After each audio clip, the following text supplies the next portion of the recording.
हिमाचल के मंडी से भाजपा सांसद एवं बॉलीवुड अभिनेत्री कंगना रनौत ने कहा कि प्रधानमंत्री नरेंद्र मोदी साधारण मानव नहीं बल्कि भगवान का अवतार हैं। 2014 तक वह वोट देने भी नहीं जाती थी, नेताओं से नफरत सी हो गई थी, लेकिन अब अच्छा खासा काम छोड़कर राजनीति में आ गई हैं, क्योंकि अब हमारे पास नरेंद्र मोदी के रूप में अच्छे नेता हैं। इससे पहले देश को सब खा रहे थे, बर्बाद कर रहे थे। यह बात कंगना ने जिला मंडी में जोगिंद्रनगर के लड़भड़ोल में आयोजित एक जनसभा को संबोधित करते हुए कही। इस दौरान उन्होंने हिमाचल सरकार पर भी निशाना साधा। कंगना रनौत इससे पहले भी पीएम मोदी को भगवान राम का अवतार बता चुकी हैं। कंगना ने जनवरी 2024 में लोकसभा चुनाव के प्रचार के दौरान कहा था कि मैं पीएम मोदी में रामचंद्र भगवान का अंश देखती हूँ, मैं उनकी सेना में हूँ, मैं तो स्वयं राम सेतु निर्माण की उस गिलहरी की भांति हूँ जो अपना योगदान इस पार्टी में अब देने जा रही हूँ। मेरे लिए यही सबसे बड़ा सौभाग्य है। पहले भी प्रधानमंत्री हुए हैं, लेकिन एक संघर्ष का ही हमारे लिए जो है वो वक्त रहा था। कांग्रेस के जो चुंगल से जो है इस देश को जो गरीबी और भुखमरी, आप देखिए कितने पुराने काम हैं, चाहे 370 हो, चाहे ट्रिपल तलाक हो, चाहे आप देखिए आयुष्मान हो, चाहे फ्री राशन हो, ये तो एक मैं कहूँगी एक बहुत ही बेसिक चीजें हैं जो हर किसी भी देश के जो मुखिया होते हैं, प्रधानमंत्री होते हैं, वो सोचते हैं। लेकिन हमारे देश को सिर्फ लूटा जा रहा था, सिर्फ लूटा जा रहा था, सिर्फ खाया जा रहा था, सिर्फ बर्बाद किया जा रहा था।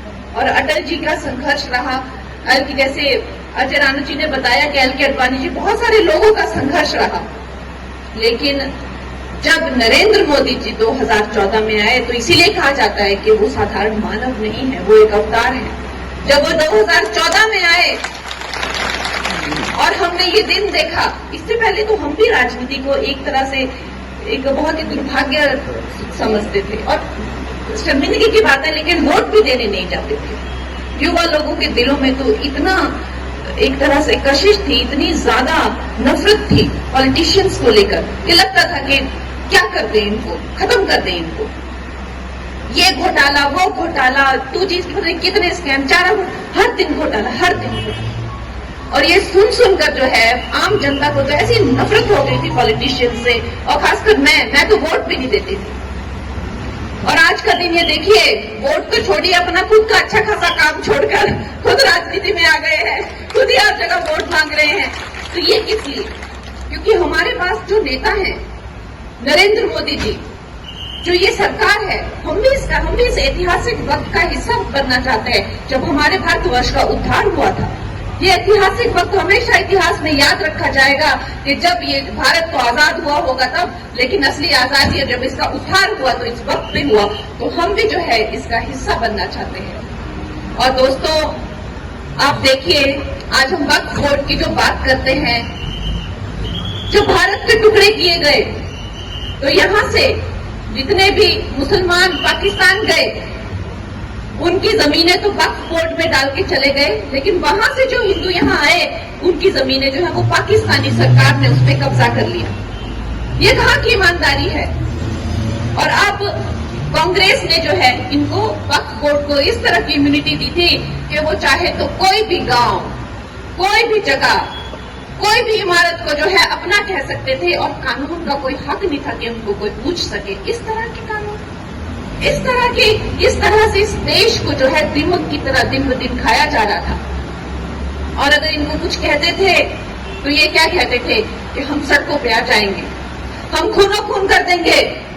लेकिन आपको मैं बता नहीं सकती वो क्या समा था जब हमारे जो गृह मंत्री है अमित शाह जी ने जब ये बिल पूरा पार्लियामेंट में लाया और उन्होंने, जो विपक्ष वालों ने बोला कि फिर तो कुछ नहीं पता क्या हो जाएगा, क्या हो सकता है, तो उन्होंने बोला मैं ये बिल ला के रहूंगा और मैं देखता हूं कि क्या होता है, तुम सबको रेस्पेक्ट करूंगा।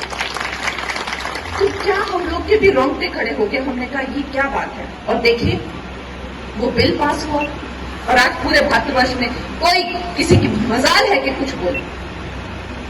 एक वक्त था जब एक वोट से हमारी सरकार गिरा दी जाती थी और आज जो है हमारी पार्टी डंके की चोट पे कहती है कि अगले 20 साल तक ऑपोजिशन को बोला, अगले 20 साल तक तुम लोग तैयार रहो ऑपोजिशन में बैठने के लिए, वहीं पे बैठे रहोगे। इस तरह का जो है माहौल है, इस तरह का विश्वास लोगों को भारतीय जनता पार्टी पे है, इस तरह का प्रेम, और ये कोई मामूली बात नहीं है। इसने सारी जिंदगी इन लोगों ने खपा दी, सारी जिंदगी।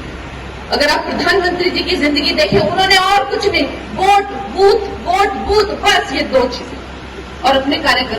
9 years ago, Super Magnet Group took the first humble step towards reinventing school education by establishing a school to cater the need for fastly changing scenario in education. With just 5 students, the journey started through culmination of 3 young minds, Engineer Shagundar, Mrs. Vatika Sood and Mr. Amit Kapil, has blossomed into a thriving educational group having more than 1000 students. At Super Magnet, we believe that our learners, they are not only children, but they are young adults and they are growing at a very fast rate. We are introducing AI as a part of our curriculum. Super Magnet has helped me to develop my collaboration skills, learning skills and refined set of abilities.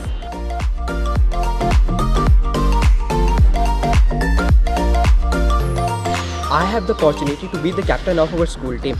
At Super Magnet, special focus is given on the sports by our coach. We are creating the environment that will help and encourage our students who think out of the box.